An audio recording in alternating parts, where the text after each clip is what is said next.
alcohol consumption of any type, wine, beer, spirits, etc., does reduce the thickness of the brain. It really does reduce cortical thickness. In fact, it actually scales with the amount of alcohol that people drink. When you ingest alcohol, you are, yes, ingesting a poison, and that poison is converted into an even worse poison in your body, and some percentage of that worse poison is converted into a form of calories that you can use to generate energy. Now, the important thing to understand is that it is the poison that leads to the effect of being inebriated or drunk.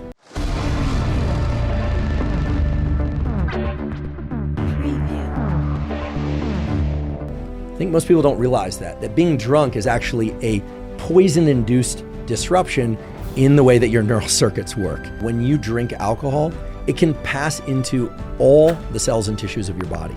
It has no trouble just passing right into those cells. So unlike a lot of substances and drugs that actually attach to the surface of cells, to receptors, as they're called, little parking spots, and then trigger a bunch of downstreams, like domino cascades of effects, alcohol actually has its own direct effects on cells because it can really just pass into those cells. And the fact that it can pass into so many organs and cells so easily is really what explains its damaging effects. It produces substantial stress and damage to cells. For people that are regular drinkers, when they drink, they tend to feel very energized and very good for longer periods of time. Again, people have a genetic predisposition to alcohol, or people who are chronic drinkers, or even just, if you recall, chronic doesn't have to mean a ton of alcohol, but they're drinking 1 or 2 per night, or they're every other night type drinkers, or Thursday through Sunday drinkers. Those people typically experience an increase in alertness and mood when they drink, whereas occasional drinkers will have a briefer, meaning less long-lasting, period of feeling good when they drink, and then more quickly transition into a state in which they're tired, or they start losing motor skills, they start slurring their speech. People who tend to feel more alert and excited every time they drink, they tend to get a real lift, they become kind of the life of the party, and that lasts a long while. Those people are the ones that really have to be careful about predisposition for alcoholism. And those people also need to be careful about their drinking and the amount of drinking that they're doing, even if they're not full-blown alcoholics. In thinking about the biochemical effects of alcohol and what it's doing to the body, what it's doing in all cases is it's consumed into the gut, right? Goes into the stomach. The liver immediately starts this conversion. Many things, most things, thankfully, can't pass across the blood-brain barrier, but alcohol, because it's water and fat soluble, just cruises right across this fence and into the milieu, the environment of the brain. So what happens when alcohol gets into the brain? So one of the first things that happens, there's a slight suppression in the activity of neurons in the prefrontal cortex. This is an area of your neocortex that's involved in thinking and planning, and perhaps above all, in suppression of impulsive behavior, but also that areas of the brain that are involved in flexible behavior, sort of considering different options. Like I could do A or I could do B. I could say this to them or I could say that. I could say it in that way or I could say it in this way. This might be a little more tactful. Those brain areas basically shut down entirely, and people just tend to say what they want to say. So the key thing to understand is that when people drink, the prefrontal cortex and top-down inhibition is diminished. That is, habitual behavior and impulsive behavior starts to increase. Now, what's interesting is this is true in the short term, so after people have 1 or 2, maybe 3 or 4 drinks, but it's also true that the more often that people drink, there are changes in the very circuits that underlie habitual and impulsive behavior.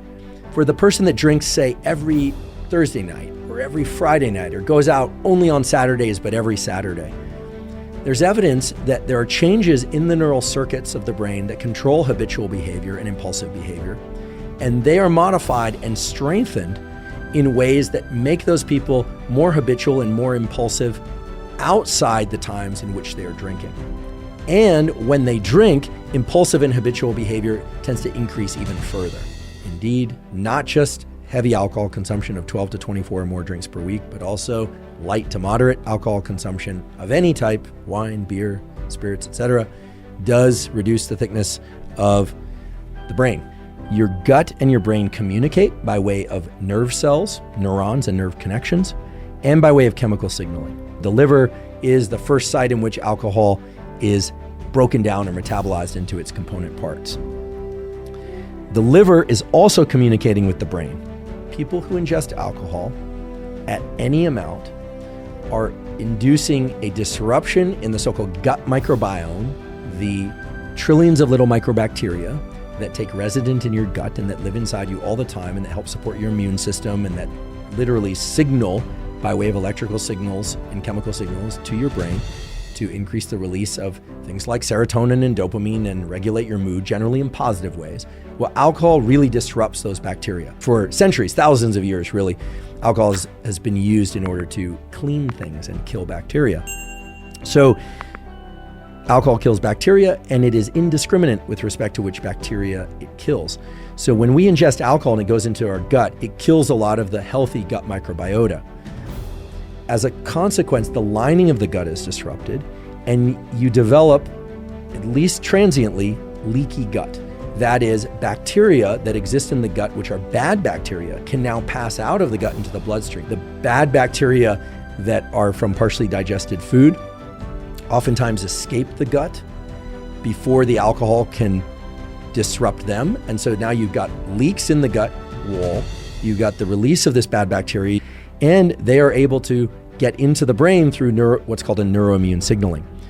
And what's really bizarre in terms of the way that this manifests in the brain, the net effect of this is actually to disrupt the neural circuits that control regulation of alcohol intake.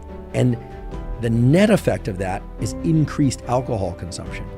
That's a bad situation. And this is why people who drink regularly, even if it's not a ton of alcohol, what you end up with is a situation in which you have inflammation in multiple places in the brain and body, and the desire to drink even more and to further exacerbate that inflammation and the gut leakiness. One of the really bad effects of alcohol is the fact that alcohol, because of this toxicity, can alter DNA methylation, it can alter gene expression. That can be many things in different tissues, but it is associated with a significant increase in cancer risk. The more alcohol people drink, the greater their increase of cancer, in particular breast cancer. And that's because of the fact that alcohol has these effects on cells that include changes in gene expression. So again, probably the best amount of alcohol to drink would be 0 glasses per week or ounces per week. For those of you drinking low amounts of alcohol, make sure you're doing other things to promote your health. And for those of you that are drinking moderate, and certainly for those of you that are heavy drinkers, please do everything you can to move away from that and to quit entirely. But even for the moderate consumers of alcohol, you are going to want to be aware of some of the negative health effects and do things to offset those if indeed you're not going to stop drinking or reduce your intake.